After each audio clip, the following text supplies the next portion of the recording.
मेहमान हमारे साथ जुड़े हुए हैं पूजा मिश्रा, प्रवक्ता समाजवादी पार्टी, विजय कौशिक जी, कांग्रेस नेता। आप दोनों मेहमानों का स्वागत है। पूजा मिश्रा जी, समाजवादी पार्टी ने महिला आरक्षण को रोका, यानी कि 27 की पृष्ठभूमि तैयार है। सवाल इस बात को लेकर जो विजय रथ बीजेपी का है, 24 में आप लोग तो कहेंगी कि डेंट मारा, लेकिन सरकार बनी केंद्र में एनडीए की। ऐसे में तीसरी बार एक बार फिर बीजेपी सरकार बनाने की बात कह रही है उत्तर प्रदेश में। अब पश्चिम बंगाल तो जीत लिया उन्होंने, यूपी की बारी है, यहां भी हैट्रिक की तैयारी है। देखिए, उत्तर प्रदेश और वेस्ट बंगाल में पहली बात तो बहुत ज्यादा फर्क है, और दूसरी बात यह है कि वेस्ट बंगाल में 90 लाख वोटर्स के नाम काटने के बाद में 27 लाख वोटर्स जो है अपील करते हैं। मैं 90 लाख को नहीं बोलती, मैं 27 लाख मत जो जिनका मताधिकार का एक्सरसाइज होना चाहिए था, उनको मताधिकार का इस्तेमाल करने नहीं दिया गया।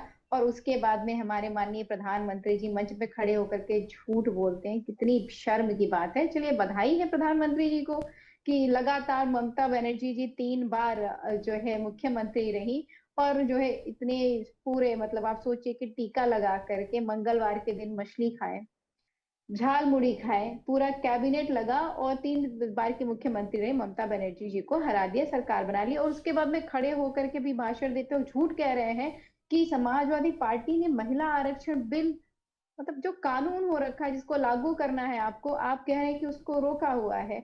और उत्तर प्रदेश की जनता, देखिए, अगर मैं राजनीति की बात करूं तो मैंने बहुत कोशिश की हुई है। मेरा 2012 से राजनीति में है, तो काफी दशकें हो गई हैं जहां पे राजनीति को समझते हैं। तो वेस्ट बंगाल की राजनीति हो गई, साउथ इंडिया की राजनीति हो गई, नॉर्थ ईस्ट की राजनीति हो गई। ये राजनीतिक जो पृष्ठभूमि होती है बहुत अलग है उससे उत्तर प्रदेश की राजनीतिक नहीं, पृष्ठभूमि। जोड़ा आप जाता इसको है ना कहीं से पूजा कंपेयर जी, नहीं जोड़ा कर जाता सकते हैं। है, अगर आप जोड़ा जाता है। जैसे वहां टीएमसी की गुंडागर्दी, यहाँ कहते हैं समाजवादी पार्टी की गुंडागर्दी। कटमनी यहाँ भी आप लोगों को कहा जाता है कटमनी। तुष्टीकरण की राजनीति यहाँ आप लोगों को भी कहा जाता है तुष्टीकरण भाजपा की जहां राजनीति। जाएगी विपक्ष को एक ही कहेगी, वो जो है स्क्रिप्ट नहीं बदलती है। आपको पता है, भाजपा अगर जो है साउथ इंडिया में भी जाएगी तो भी वो वही कहेगी, नॉर्थ ईस्ट में जाएगी तो भी ये कहेगी। माननीय प्रधानमंत्री जी कह रहे हैं कि माताएं बहनें माफ नहीं करेंगे समाजवादी पार्टी को, इनको नहीं माफ करेंगी। चाहे वो मणिपुर हो, चाहे उत्तर प्रदेश हो, चाहे उत्तर प्रदेश में 1076 की महिलाएं हो, चाहे वो हरियाणा की पहलवान जो है बेटियां रही हो, सब माफ नहीं करेंगे इनको। और उत्तर प्रदेश में जैसे 2024 में जनता ने इनको रोकने का काम किया, अपने का ना डेंट दिया, बैसाखी पे लाने का काम उत्तर प्रदेश की जनता ने किया। समाजवादी पार्टी को इतना प्यार दिया उत्तर प्रदेश की जनता की, सिर्फ और सिर्फ उत्तर प्रदेश से निकल करके समाजवादी पार्टी देश की तीसरी सबसे बड़ी पार्टी है। और 2027 के लिए भी उत्तर प्रदेश की जनता पूरी तरीके से तैयार है कि किस तरीके से भाजपा सरकार को उखाड़ फेंकना है। उत्तर प्रदेश की अगर लड़ाई आप देखेंगे ना राहुल जी, तो जी, उत्तर प्रदेश की जनता लड़ रही है और समाजवादी पार्टी धरातल पे रह करके उनके मुद्दे उठा रही है। आप सोचिए कि हमारे माननीय प्रधानमंत्री जी समय मिल गया हुआ आकर के लाइव आ गए हुए हैं, बधाई दे रहे हैं। अच्छी बात है, बधाई देनी चाहिए भाई। इनके कार्यकर्ताओं चाहे जैसे भी बाइक्रुक इन्होंने सरकार बनाई हुई है 3 राज्यों में, चाहे असम में परसिमन ला करके, चाहे वेस्ट बंगाल में 27 लाख लोगों का मताधिकार का हनन करके, हालांकि पुंडीचेरी में, और जो है आपको पता होगा केरलम की परिणाम, मुझे लगता है कि जो भी राजनीति को समझते हैं सबको बहुत क्लियर था। तमिलनाडु और जो है वेस्ट बंगाल का परिणाम ऐसा लग रहा है कि जो थोड़ा अनएक्सपेक्टेड रहा है, इसको एक्सपेक्टेशन नहीं रख रहे थे कोई। तो हम्म, ये इनको बधाई दे रहे हैं, पर ये भूल जा रहे हैं कि चल क्या रहा है राहुल जी। हम्म, उत्तर प्रदेश में माननीय मुख्यमंत्री जा रहे हैं बाहर प्रचार करने के लिए, उत्तर प्रदेश की जनता स्मार्ट मीटर ले जाकर के फेंक रही है। अभी भी मजदूर, जिन मजदूरों पे वाटर कैनन चलाया गया था, जिनके ऊपर में एफआईआर दर्ज किए गए थे, और मुख्यमंत्री जी कह रहे थे नहीं सब सॉर्टेड हो रखा हुआ, वो अभी भी आंदोलनरत है। शिक्षक अभी भी आंदोलनरत हैं, कर्मचारी अभी भी आंदोलनरत हैं, छात्र अभी भी आंदोलनरत हैं। और अगर महिला अभी भी आंदोलनरत है, इन आंदोलनों को आप छुपा देने से नहीं होता है कि आपने जो है आग लगी हुई है ऊपर से पर्दा लगा दिया तो आग नहीं बुझ जाएगी। आग जो लगी हुई है वो चल करके आगे नहीं, तक इस आग जाएगी, को और आप लोग अपनी इसका जीत में भी नहीं खामियाजा कन्वर्ट कर पा रहे हैं ना। आप कैसे चाहेंगे कि कैसे जीत में कन्वर्ट किया जाए? 2027 है ना, सामने आएगा ना राहुल जी। ठीक, हम इस बात को कमलाकर नहीं कहते त्रिपाठी कि जी, ओवर कॉन्फिडेंस में कांग्रेस के रखा हुआ नेता। है, पर हमें अपने जो है कार्य कमलाकर पे जी, भरोसा है। उत्तर प्रदेश की बात कर रहे हैं, लेकिन हर बार क्यों ये नाम बड़े और दर्शन छोटे वाली कहानी हो जा रही है आप लोगों के साथ?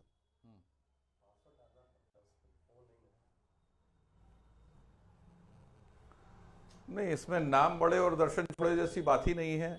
यूडीएफ ने इतना बेहतरीन परफॉर्मेंस किया है केरला में, बात इस बात की नहीं है। मैं राहुल गांधी की जी, बात कर रहा हूँ, कांग्रेस पार्टी की बात ये कर है रहा कि हूँ। जिस तरीके से इलेक्शन कमीशन की क्रेडिबिलिटी गिरती जा रही है, मैं तो सारे इलेक्शंस की बात कर रहा हूँ।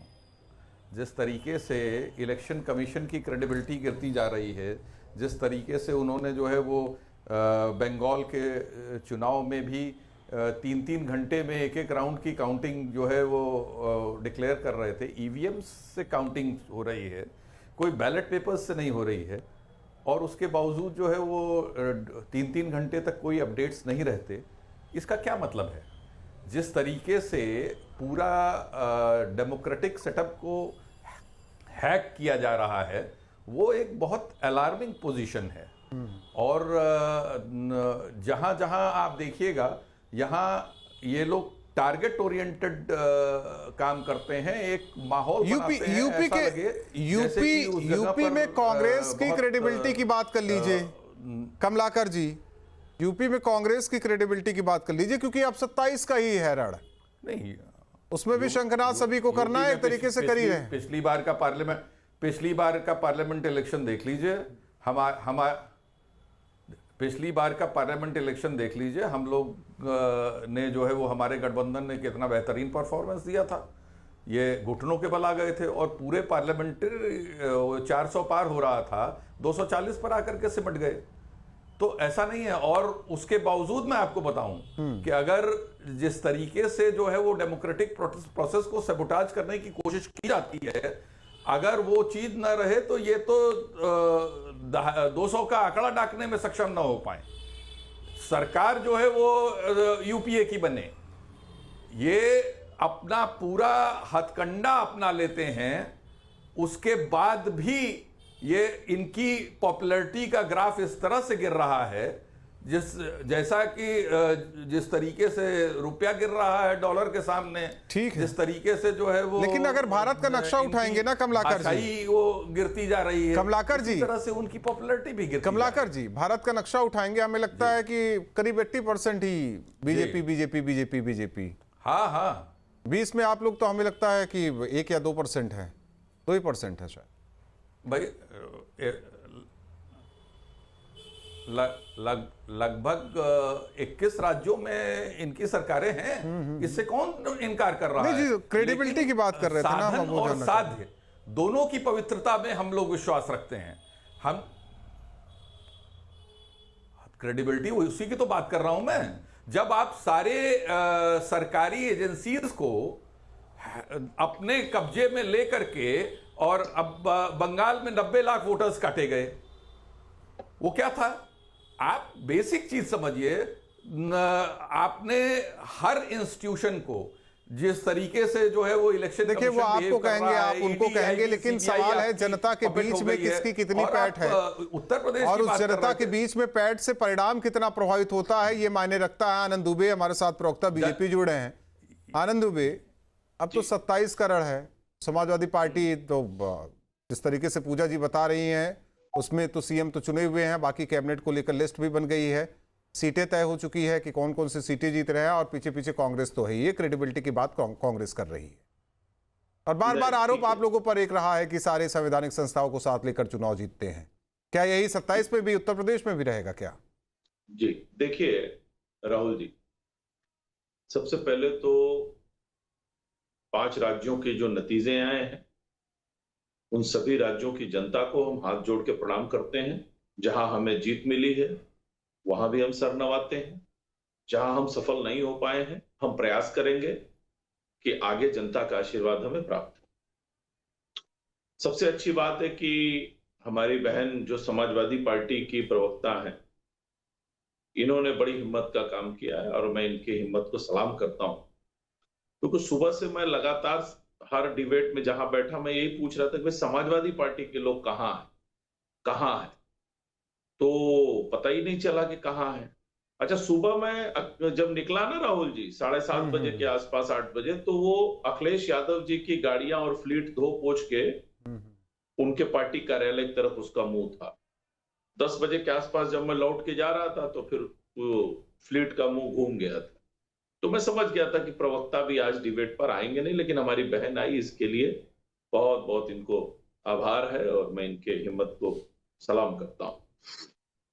अब देखिए, सबसे बड़ी बात यह है कि एक सेट टाइप का रोना, एक सेट स्क्रिप्ट 2014 के बाद से इस देश में चलाई जा रही।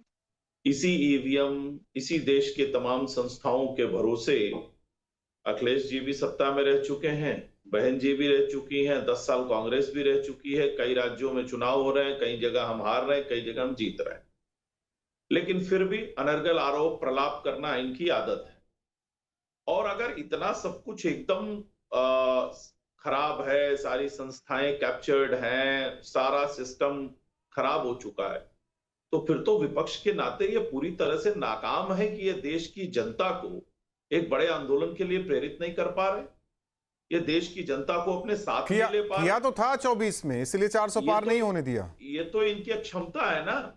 किया तो था 24 में। नहीं, अब आप सोच लीजिए, उसी ईवीएम से उसी चुनाव आयोग ने तो चुनाव कराए थे ना, जिसमें उत्तर प्रदेश में इनको ज्यादा सीट मिली थी, हमको कम मिली थी। ऐसा तो है नहीं कि वो म्यांमार से चुनाव आयोग ने आके कराया था या अफगानिस्तान से किसी ने आके चुनाव कराया था।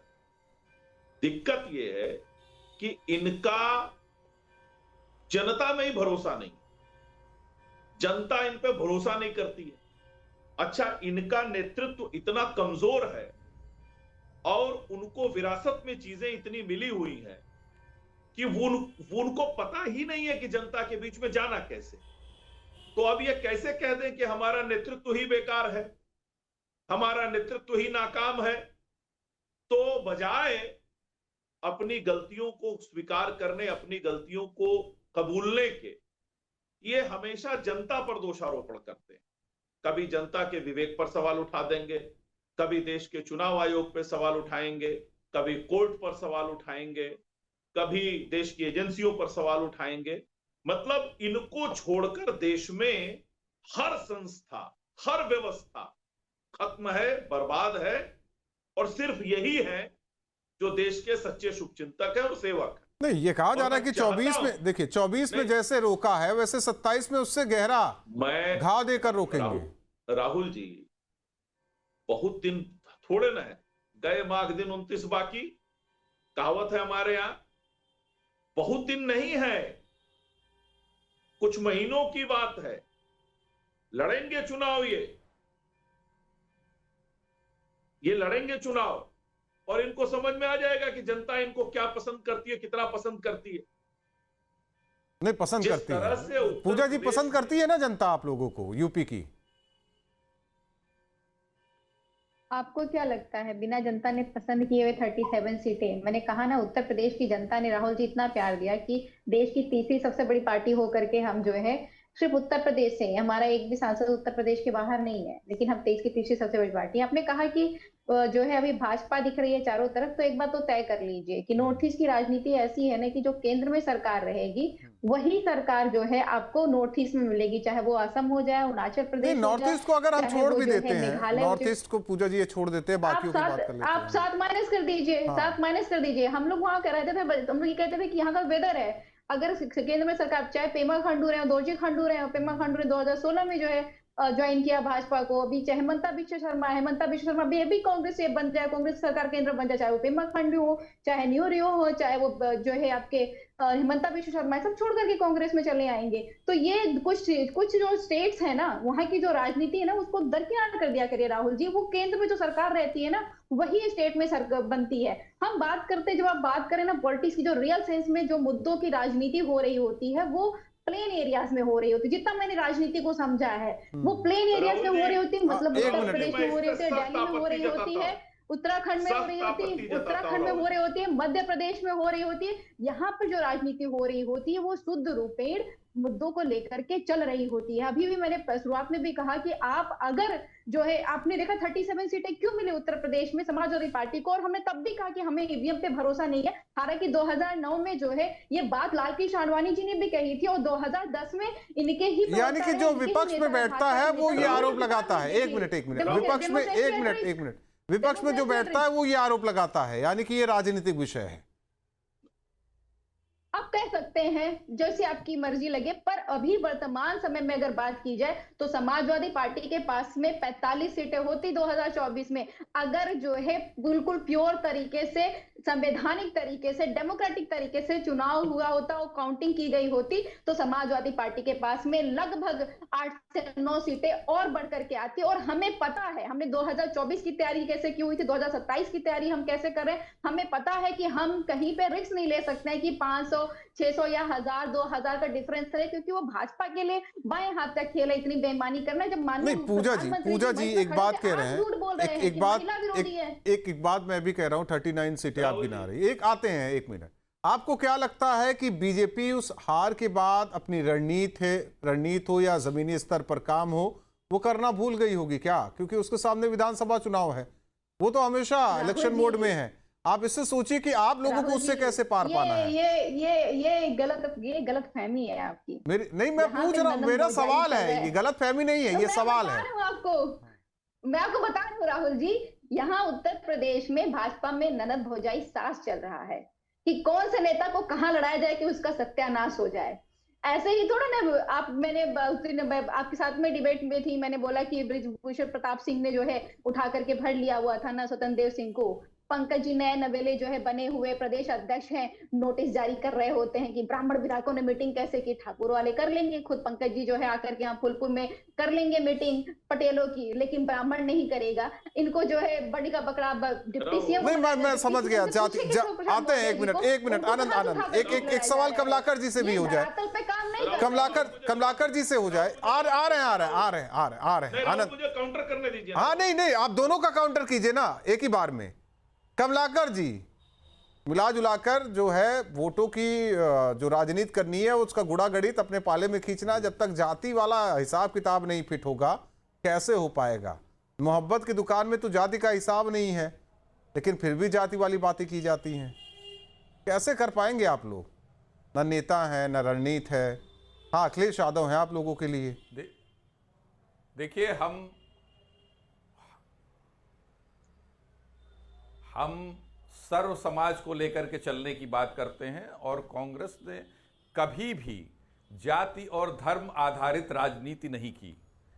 जो बीजेपी का यूएसपी है कि वो हर चुनाव में, इवन लेटेस्ट के चुनावों में भी आप देखिएगा तो सिर्फ समाज को विभाजन करने के अलावा इनके पास और कोई एजेंडा होता ही नहीं है।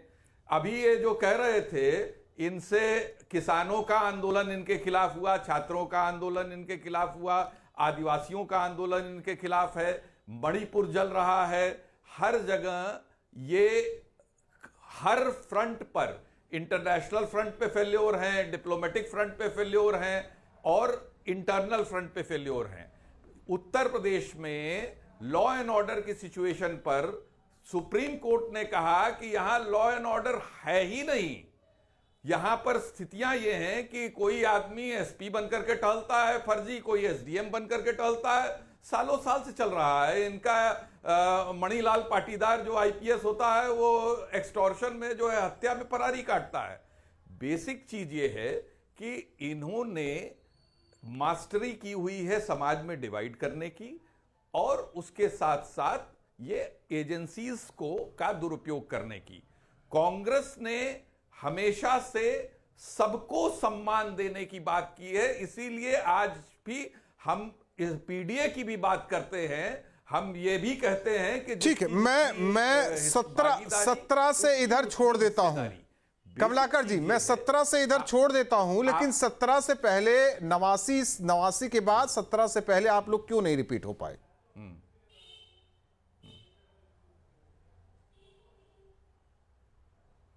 देखिए, ये एक सिंपल सी बात मैं आपको राहुल जी बता दूं। जब रेडिकल फोर्सेस बढ़ेंगी, जब डिविसिव फोर्सेस बढ़ेंगी, और जहां हुआ है, ये समाजवादी के लिए कह रहे हैं उत्तर प्रदेश ही नहीं, हम बहुत सारी जगह, तमिलनाडु में भी हम नहीं हैं। नहीं, मैं यूपी की बात कर रहा हूं। वहां भी रेडिकल फोर्सेस हावी, आप समाजवादी की बात कर रहे हैं। जहां रेडिकल फोर्सेस हावी होंगी तो जब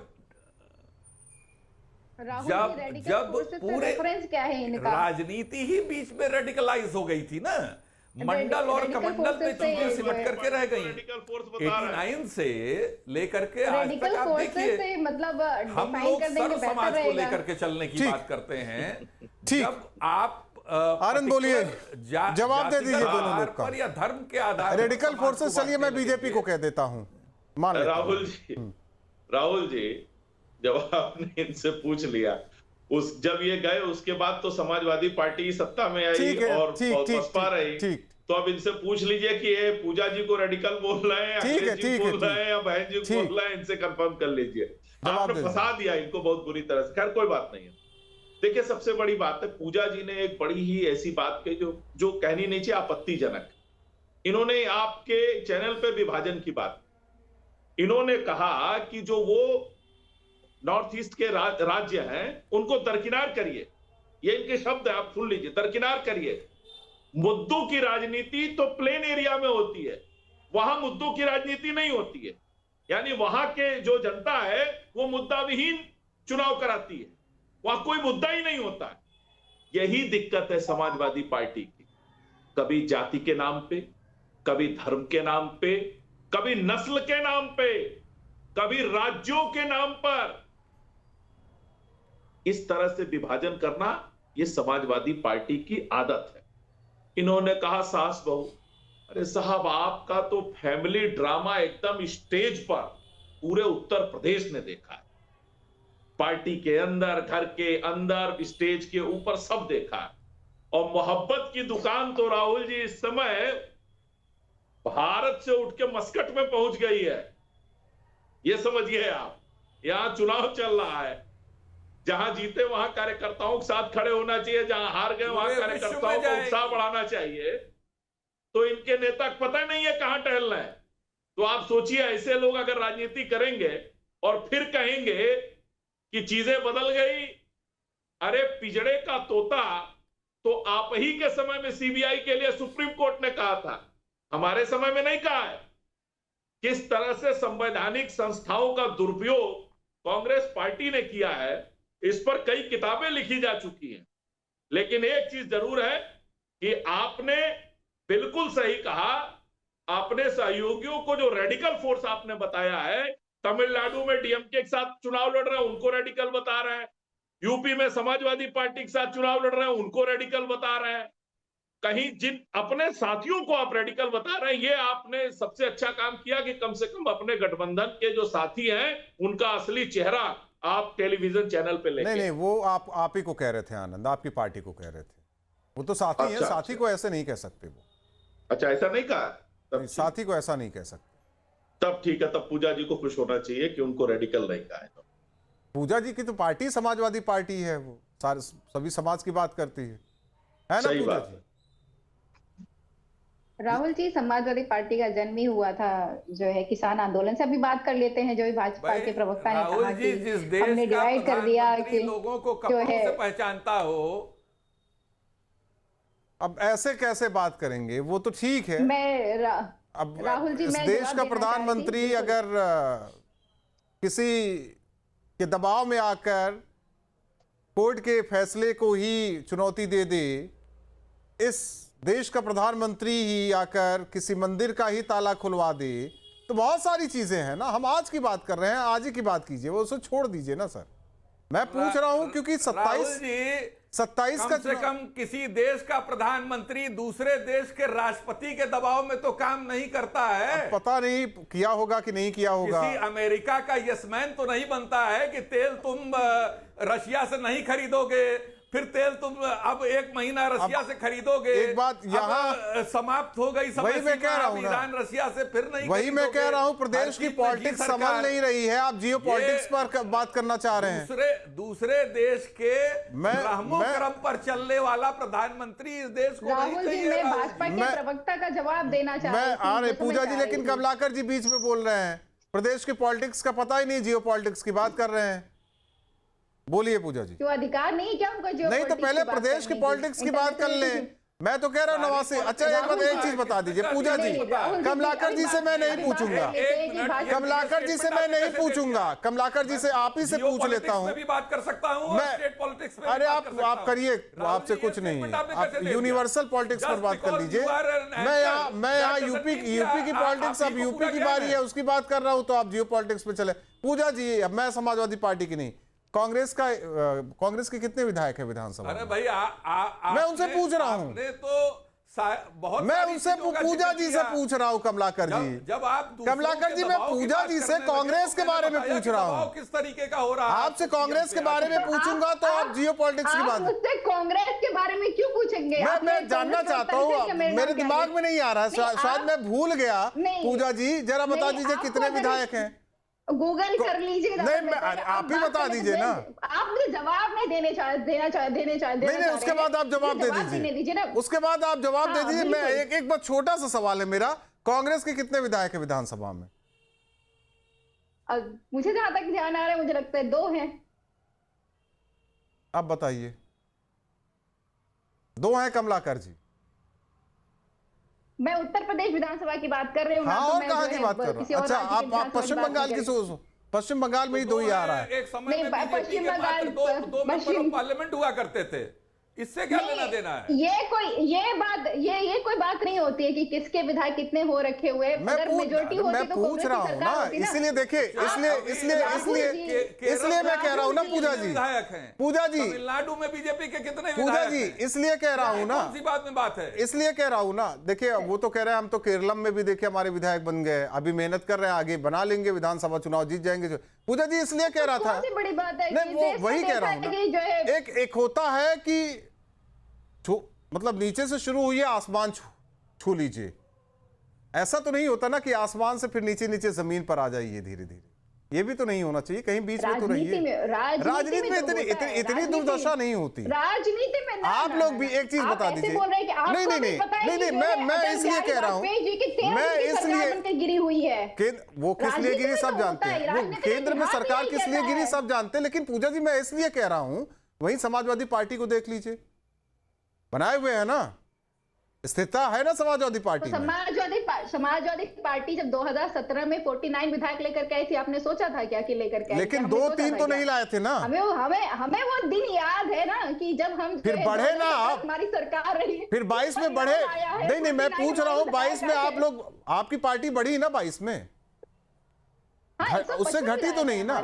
वही कह रहा हूँ, 2027 में हम सरकार बनाएंगे। अच्छा, सरकार भी हम तरक्की की तरफ भी बढ़ रहे हैं। 2027 में हम सरकार बनाएंगे। कितने अभी मैं बोलना चाहती, मंत्रालय कितना रहेगा कांग्रेस का? कांग्रेस को कितने मतलब मंत्री पद दिए जाएंगे? आप ज्वाइन कर लीजिए कांग्रेस की पार्टी और आइए, हम आपको बताएंगे। मैं क्यों ज्वाइन कर लूं? आप तो कह रहे हैं सरकार बनाने जा रहे हैं, मैं तो पूछ लिया आगे बढ़ के। हाँ, तो आप ही तो पूछ रहे हैं। आपको जानना है, कांग्रेस को नहीं जानना है, आपको जानना है तो आप आइए, वो रिप्रेजेंटेटिव बना करके भेजे आपको हमारे पार्टी में कि भाई आप डिस्कस करिए समाज। नहीं, वहाँ है कमलाकर जी भी है, उनके बहुत नेता, वो राहुल गांधी तय करेंगे। अभी आपने कहा कि वर्तमान पे बात की जाए, जियो पॉलिटिक्स पे बात ना किया जाए, और आप बात कर रहे हैं कि मंत्रालय कितनी दी जाएगी। चलिए, अच्छी बात, भविष्य की बात कर रहा हूँ मैं, ये तो मान के चल, भविष्य की बात। हाँ बिल्कुल, कि समाजवादी पार्टी की सरकार बन रही है। ये आप कह रहे हैं, इसलिए मैंने पूछ लिया ना, कांग्रेस को कितना मतलब पोर्टफोलियो क्या होगा, तो मंत्रालय कैसे वो बात कर रहे हैं। चलिए, बहुत बहुत धन्यवाद आप तीनों मेहमानों का हमारे साथ जुड़ने के लिए। जाहिर तौर पर जिस तरीके से बड़ा जनादेश पश्चिम बंगाल में मिला है, बीजेपी उत्साहित है। अब बारी उत्तर प्रदेश की है, क्योंकि अप्रत्यक्ष रूप से कहे यहां भी वार पलटवार तेज हो चुका है। आने वाले दिनों में चुनाव प्रचार किस तरीके से होगा, रैलियां किस तरीके से होंगी, सबके सामने होगा, क्योंकि बीजेपी का मकसद कि एक बार फिर, यानी कि तीसरी बार यहां सरकार बनाई जाए। लेकिन समाजवादी पार्टी का कहना है कि 24 में जो ऋण दिया वो 27 में देंगे। लेकिन समाजवादी पार्टी ये भी कह रही है कि हम तो सरकार बनाएंगे। लेकिन बीजेपी के नेता कह रहे हैं इस बार सपा सफा होगी। कांग्रेस का क्या हाल है सब जानते हैं, बताने की जरूरत नहीं।